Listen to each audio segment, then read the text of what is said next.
the music world is mourning the loss of Stone Roses bassist Gary Mani Mounfield, who has died at the age of 63. And today, we are going to tell you about the funeral situation as fans wait desperately for updates. His passing has left the Manchester music community shaken, with emotional tributes pouring in from John Squire, Ian Brown, and Liam Gallagher. For a band that defined an entire generation of British music, this loss has hit like a shockwave. Mani was not just a bassist, he was part of the soul of the Stone Roses, a figure whose presence shaped some of the most iconic moments in alternative rock history. His death has turned nostalgia into heartbreak for millions across the UK and beyond. The news first emerged when Mani's brother Greg posted a heartbreaking announcement on Facebook. His message was short, but it carried the weight of a family's devastation. "It is with the heaviest of hearts that I have to announce the sad passing of my brother, Gary Mani Mounfield, RIP.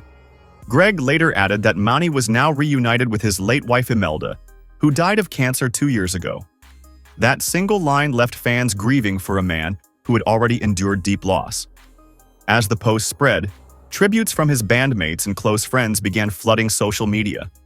The Stone Roses shared a powerful throwback photo of Mani performing, writing, "RIP our wonderful brother Mani, the greatest bass player and friend we could ever have wished for." The simplicity of the message mirrored the emotional state of the group. They were not trying to create a poetic tribute. They were mourning a man who had been at the heart of their journey for decades. Ian Brown, who had performed with Mani on countless stages, posted a brief but emotional message of his own. "Rest in peace, Mani." John Squire, known for his privacy, allowed the band's statement to represent his feelings as well. Insiders close to the group say Squire has been shaken deeply. The bond formed between him and Mani in the early days of the Stone Roses was more than musical. It was personal. They built their careers together from cramped rehearsal rooms in Manchester to legendary stages across the world. Mani's melodic bass lines were a defining part of the band's identity, holding together the chaotic beauty of their sound. Liam Gallagher reacted with heartbreak and disbelief. His tribute was loud, emotional, and raw, exactly how fans expect Liam to express himself. "In total shock and absolutely devastated on hearing the news about Mani, my hero, RIP our kid, LG." Liam had often praised Mani publicly, calling him a Manchester legend.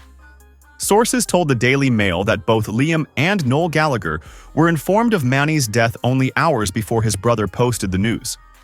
They were described as absolutely heartbroken, reflecting the deep respect the Gallagher brothers had for him. Tributes from fans capture the same emotional energy. One wrote, "RIP Mani, one of the greats. Such a shock and a massive shame." Another said, "This is heartbreaking. One of the greats of the Manchester music scene." A fan who met Mani, Rennie, and Ian Brown in a bar in 2016 shared a touching story, saying they were kind, funny, and welcoming, adding that Mani in particular had no ego, no attitude, just warmth and charm. Family sources revealed that Mani died at his home in Heaton Moor, Stockport, after collapsing from a seizure. Emergency services arrived quickly, but he could not be revived. The sudden nature of his death has made the grief even sharper for those who admired him. His life had already been marked by tragedy in recent years. His wife, Imelda, died in 2023 after a battle with bowel cancer. Friends say her death left Mani devastated, but determined to stay strong for his children and family. Their love story began during the 13-month recording of the Stone Roses' second album, Second Coming, at Rockfield Studios in Wales. The two eventually married, raised twin sons, and became a beloved couple in the Manchester community. During her illness, they used their platform to raise money for cancer charities, including the Christie Hospital and Maggie's. Imelda remained positive despite her struggle, saying she wanted to focus on life, not illness.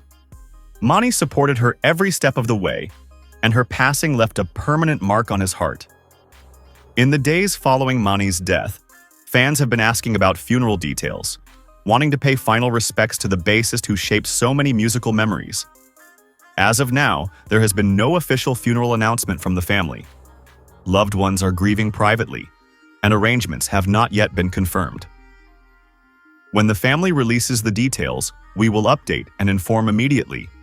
Many expect a large public celebration of Mani's life, but those plans remain unannounced. Until the official update arrives, fans continue to wait with patience and respect.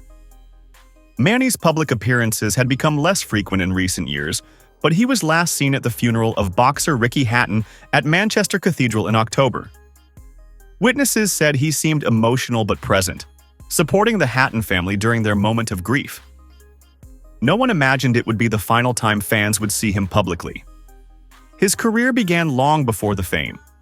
Born and raised in Manchester, he left school at 16 to chase music, a decision that would eventually change British rock history. He joined the Stone Roses in the 1980s, helping build one of the most influential bands of its time. His bass lines powered classics like I Wanna Be Adored, Waterfall, and Fool's Gold. He was part of a movement that fused rock, psychedelia, and dance culture into something entirely new. After the Roses disbanded in 1996, Mani joined Primal Scream, where he once again made a significant impact. His playing elevated albums, tours, and live performances with a new creative edge.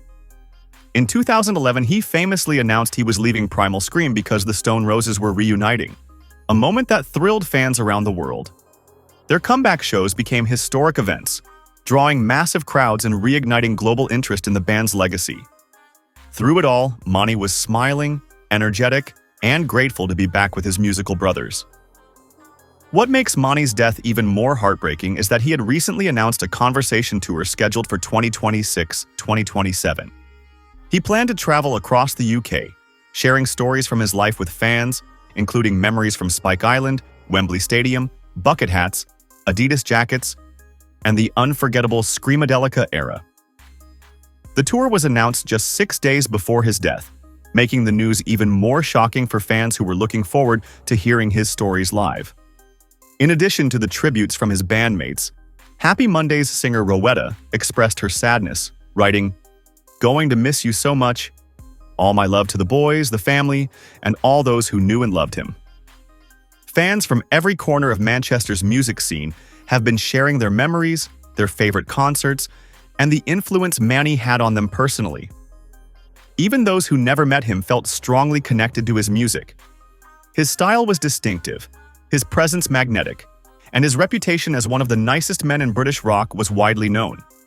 Fans are describing this loss as the end of an era, not just for the Stone Roses, but for the entire Manchester musical identity. Although the world is still waiting for funeral details, what is already clear is the depth of love surrounding Mani's legacy.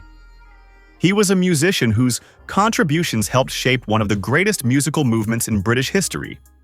He was a husband, a father, a friend, a brother, and a hero to so many.